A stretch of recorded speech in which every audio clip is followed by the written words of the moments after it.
வீடு வாங்கினோன்னா கார் வேணுமே, கார் நிறுத்தத்துக்கு காருக்கு ஒரு லோனை போட்டு கார் வாங்கிட்டாரு. எல்லாம் முடிஞ்சோடனே பையனுக்கு ஃபீஸ் கட்டணும்னா அதுக்கு ஒரு லோனை வாங்கிட்டாரு. ஸோ கடன் கடன் கடன் அப்படியே கடன் மேலே கடனாக ஏறிட்டே போகுது. இப்போ என்ன பண்ணுறதுனே தெரில, ஒரே முழிச்சிட்டு இருக்காங்க. அப்போ என்கிட்ட இதை பற்றி பேசும்போது, ஒன்றும் இல்லைங்க, கடன் தீர்றதுக்குன்னு ஒரு பிரச்சனை எங்கள் நித்யா மேம்கிட்ட கேட்கலாம் அப்படின்னு சொல்லிட்டு இந்த டாபிக்கோடு நான் வந்தேங்க. இந்த கடன் அப்படின்னு சொல்றதே நம்ம எல்லாருக்குமே ஒரு பெரிய ஸ்ட்ரெஸ் தான். ஸோ ஹாப்பியாக இருக்க முடியாது, ஒரு பிடிச்ச ஃபுட் வாங்கி சாப்பிட முடியாது, ஒரு ட்ரெஸ் எடுக்கலாம், குழந்தைக்கு இது செய்யலாம் அப்படின்னும் போது பார்த்தீங்கன்னா இந்த இஎம்ஐ கடன் கட்டுறதுக்கே கரெக்டாக இருக்கும். அது மைண்ட்ல நமக்கு வந்துகிட்டே இருக்கும். அதாவது 8வது நாள் அப்படின்னு சொல்லுவோம், அமாவாசையில இருந்து 8வது நாள். 8ன்றதே ஒரு சிறப்பான ஒரு நம்பர் பாத்தீங்க, அதை மேல் நோக்கி நம்ம போகக்கூடியது. ஸோ அன்னைக்கு நம்ம என்ன பிரார்த்தனை செய்வோம், வாழ்க்கையில அடுத்த லெவலுக்கு நம்ம மேல் நோக்கி போய்கிட்டே இருக்கும். நமக்குள்ளே இருக்கக்கூடிய ஒரு எனர்ஜி, அதாவது தூங்கிட்டு இருக்கிற அந்த விஷயங்கள் எழுந்துருச்சுன்னு சொல்லுவாங்க, அந்த மாதிரி ஒரு மெகா பவர் நமக்குள்ள வர ஆரம்பிச்சோம். அதை நானே நிறைய விஷயங்களை உணர்ந்திருக்கேன். வணக்கம் மேம். வணக்கம் மேம், எப்படி இருக்கீங்க? நல்லா இருக்கேன் மேம். மேம், நிறைய நம்ம டாபிக் பேசிட்டு இருக்கோம். என்னுடைய நண்பர் ஒருத்தர் கடன் வாங்கினாரு. எதுக்கு? வீடு வாங்குறதுக்கு.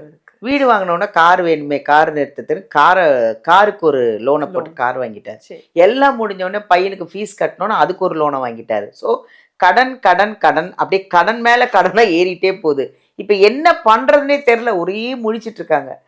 அப்போ என்கிட்ட இதை பற்றி பேசும்போது, ஒன்றும் இல்லைங்க, கடன் தீர்றதுக்குன்னு ஒரு பிரச்சனை எங்கள் நித்யா மேம்கிட்ட கேட்கலாம் அப்படின்னு சொல்லிட்டு இந்த டாபிக்கோடு நான் வந்தேங்க.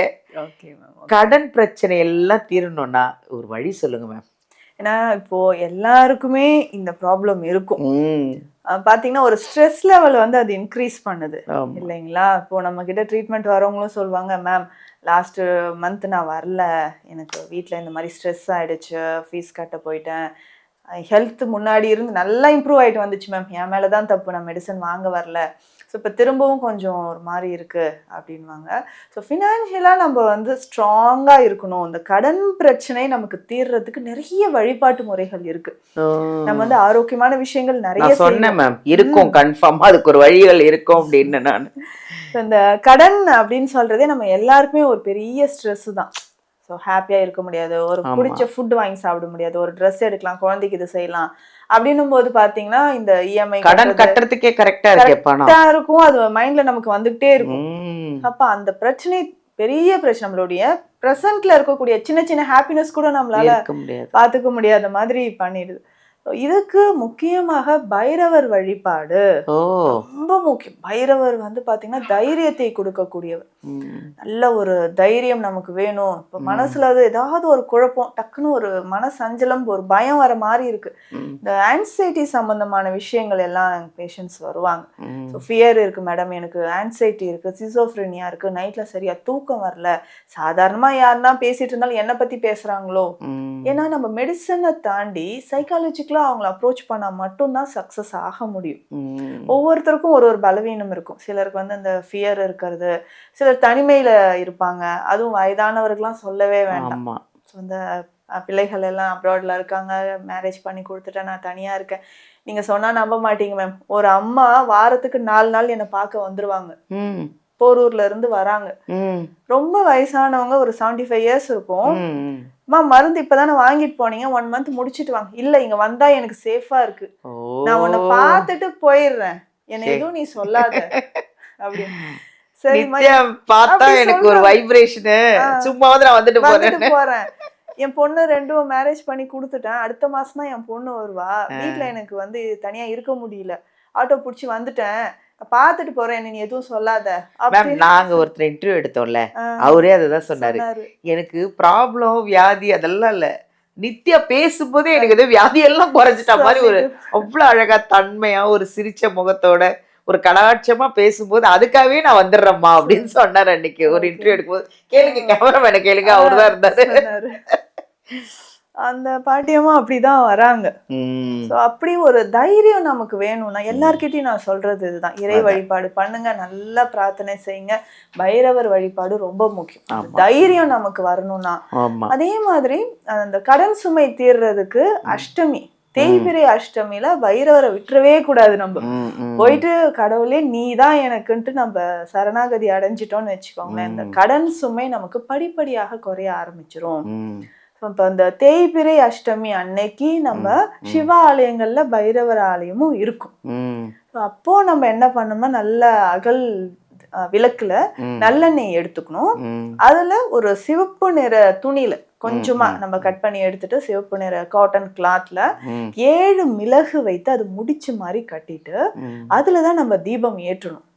நல்லெண்ணெய் தீபத்துல இந்த நம்ம கட்டின முடிச்சு போட்டு 2 மூட்டை மாதிரி வச்சு 2 தீபம் பைரவருக்கு ஏற்றி நல்ல வழிபாடு செஞ்சுட்டு வரணும்.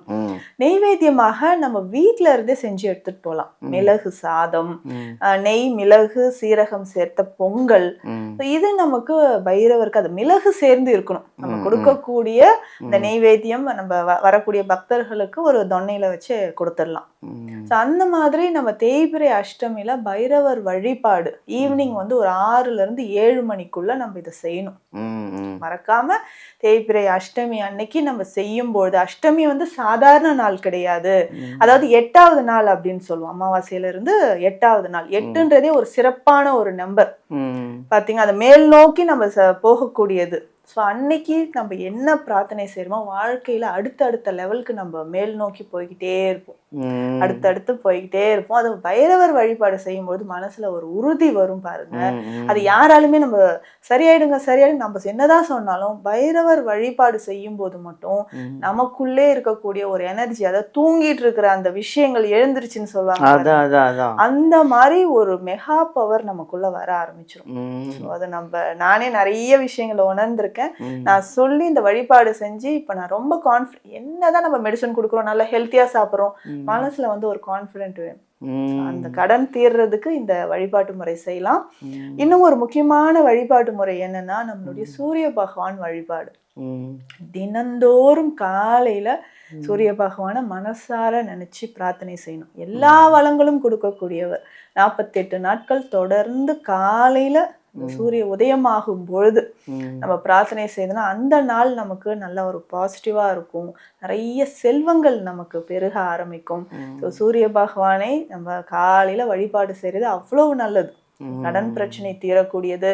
வீட்டுல எல்லா செல்வங்களும் வளமும் வரணும் அப்படின்னா, நிறைய பேருக்கு இந்த பயம் இருக்கு, சைக்காலஜிக்கலா ஃபியர் இருக்கு அப்படின்னா, கண் சம்பந்தப்பட்ட பிரச்சனைகள் எல்லாத்துக்குமே சூரிய பகவான் வழிபாடு காலையில செய்யலாம். ஸோ கடன் சுமை தீரணும், மனதுல உறுதி வரணும்னா இந்த 2 வழிபாட்டு முறையும் நம்ம ஃபாலோ பண்ணலாம் மேம். தேங்க்யூ மேம், ரொம்ப அழகா சொல்லிட்டீங்க. உங்ககிட்ட ஏன் வராங்கன்னா, மெயின் விஷயம் நான் ஒன்று நான் பார்த்த வரைக்கும், நீங்கள் மெடிசனும் கொடுத்துட்டு அதுக்கு வழிபாடும் சொல்கிறீங்க. இப்போ மருந்து சாப்பிட்டா மட்டும் குணமாகாது, மருந்தும் சாப்பிட்டுக்கிட்டு நான் சொல்கிற கோவில், ஒரு தீபம், இதெல்லாம் ஏற்றி இந்த கோயிலுக்கு போங்க, இதை பண்ணுங்க அப்படின்னு நீங்கள் சொல்கிறதுனால தான் மெயினாக எனக்கு தெரிஞ்சு பேஷண்ட் எல்லாம் இங்கே வர்றது தான் இல்லையா. சீக்கிரம் குணமாயிட்டேன், நான் சீக்கிரமாக வந்தேன். ஒரு 3 மாதத்துல அன்னைக்கு நம்ம ஒரு இன்டர்வியூ எடுத்தோமே, ஒரு லேடி அழுதாங்க, அம்மாவும் பொண்ணும் அழுதது, எனக்கு நானே ஒரு மாதிரி ஆயிட்டேன் மேம். அது அவங்க ஏன் அப்படின்னா, அவங்க சொன்னது தான், 4 வருஷம் நான் கஷ்டப்பட்டேன் அந்த வியாதியில், அது என்னன்னே தெரில. எங்கேயோ ஒரு பெரிய ஹாஸ்பிட்டலுக்கு போனாங்களாம், இது இப்படி தான் இருக்கும், ஒன்றும் பண்ண முடியாதுன்னு சொன்னவங்கள நீங்கள் 4 மாதத்துல அந்த பொண்ணை நடக்க வச்சிட்டீங்க. அது ஒன்றும் இல்லாமல் நீங்கள் நிறைய வழிபாடுகள் சொல்கிறீங்க, மெடிசனையும் எடுத்துக்கிட்டு இந்த கோயிலுக்கு போங்க நல்லா ஆயிடுவீங்க. இதுதான் எங்கள் நித்யா மேமோட ஸ்பெஷல். எல்லாரும் நல்லா இருந்தால் ஒரு சந்தோஷம் தானே மேம், ஆரோக்கியமாக இருக்கணுன்றது தானே. Thank you ma'am, thank you. ஒன்றும் இல்லைங்க, கடன் தீரணும்னா பைரவர் வழிபாடு தான், வேற ஒன்றும் கிடையாது. சூரிய பகவானை பிடிச்சிக்கோங்க, பைரவரை பிடிச்சிக்கோங்க, தைரியமாக இருங்க. அவங்க சொன்ன மாதிரி அந்த தேய்பிறை அஷ்டமியில் அந்த நேரத்தில் விடாதீங்க. ரொம்ப ஈஸியாக சொல்கிறாங்க, சிகப்பு துணி, மிளகு, இது எல்லாராலையும் முடிகிற விஷயந்தான். மிளகு எல்லார் வீட்லேயும் இருக்குது, அழகாக வழிபாடு பண்ணுங்கள், கடன் எல்லாம் மொத்தத்தையும் அடைச்சிட்டு ஹாப்பியாக இருங்க.